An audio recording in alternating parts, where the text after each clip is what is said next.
Assalamualaikum warahmatullahi wabarakatuh. Senang sekali Bu Santi bisa menyapa kamu di ruang temu, sebuah ruang untuk melakukan temu meski terpaut jarak dan waktu. Nah, kali ini kita mau belajar tentang teks laporan hasil observasi. Kemarin kita sudah belajar tentang definisi, fungsi, struktur, dan kali ini kita mau belajar tentang kaidah bahasa teks laporan hasil observasi. Ada 4 kaidah bahasa teks laporan hasil observasi. Kita pelajari satu persatu. Yang pertama adalah kata dan frasa nomina dan verba. Sebelumnya kita harus bisa membedakan dulu kata itu seperti apa, frasa itu yang bagaimana. Kata seperti kita tahu contohnya meja, kursi, pensil, tidur, membaca, berlari, bermain, dan lain sebagainya.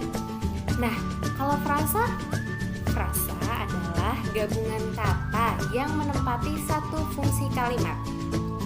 Fungsi kalimat itu bisa subjek, predikat, objek, keterangan, atau pelengkap. Nah, frasa ini bisa terdiri dari 1, 2, 3, atau lebih kata, tapi masih satu fungsi. Langsung ke contoh ya. Ini dia. Jadi, contohnya, Bapak membeli meja baru di toko mebel. Bapak membeli meja baru. Meja baru itu terdiri atas 2 kata, tapi hanya menempati satu fungsi, yaitu objek. Meja baru adalah frasa benda atau frasa nominal. Kemudian, contoh yang kedua, aku ingin makan bakso mercon. Ingin makan adalah frasa verbal.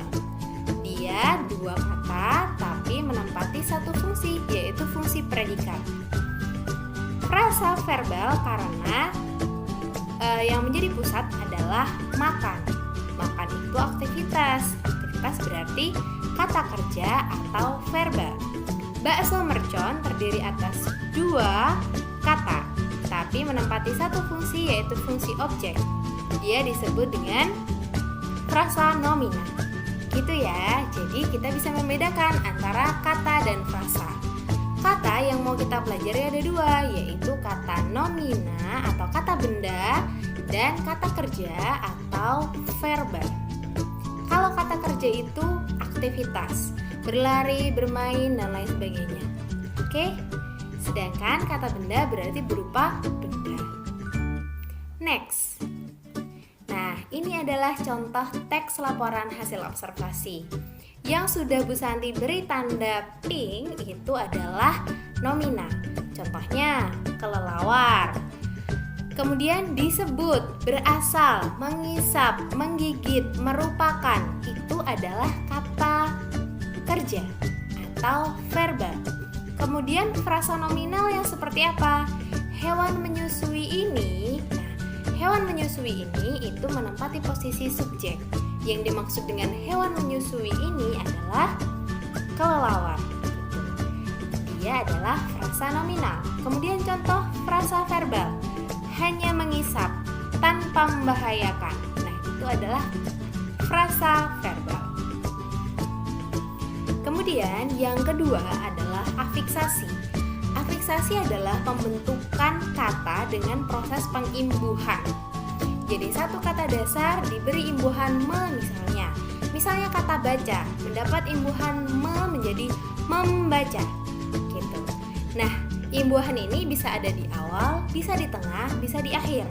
Di awal namanya prefix, di tengah namanya infiks, dan di akhir namanya sufiks. Gitu. Nah, kali ini Bu Santi mau kasih rumus pembentukan kata verba dan kata nomina atau kata kerja dan kata benda. Kata dasar ketika mendapat imbuhan menasal, ber, di, dan ter, dia akan membentuk kata baru yaitu kata verba. Kenapa Bu itu disebut menasal? Menasal n besar di situ artinya dia bisa berubah menjadi en, dan lain sebagainya. Langsung ke contoh ya. Asal itu adalah kata benda. atau nomina ditambah ber menjadi berasal. Berasal adalah kata kerja atau verba. Sapu ditambah menasal menjadi menyapu, bukan mesapu kan? Nah, disinilah nasal itu bekerja. Menyapu menjadi kata kerja atau verba. Gigit mendapat di menjadi digigit. Nah, di sini juga menjadi kata verba. Jerat ditambah ter menjadi terjerat. Selanjutnya, untuk membentukkan kata nomina, yaitu kata dasar yang mendapat beberapa imbuhan, yaitu penasal, per, akhiran an, dan kean. Nanti akan membentuk nomina atau kata benda. Teliti. Teliti itu adalah kata sifat. Mendapat awalan pe dan akhiran an menjadi penelitian. Itu adalah nomina atau kata benda. Main tambah peran menjadi permainan. Permainan adalah kata benda, padahal kata dasarnya adalah main. Main itu adalah kata kerja. Kemudian gigit ditambah an menjadi gigitan. Gigitan itu kata benda, gigit itu kata kerja. Betul. Dan yang terakhir, mampu itu adalah kata kerja, mendapat imbuhan ke an menjadi kemampuan. Kemampuan adalah kata benda. Bu, saya kok masih bingung ya, bagaimana cara membedakan kata benda dan kata kerja? Caranya gampang.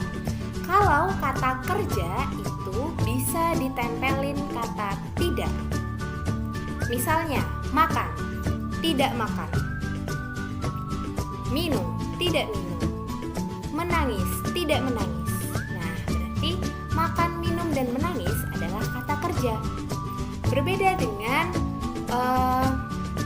kata benda yang dinegasi dengan kata bukan.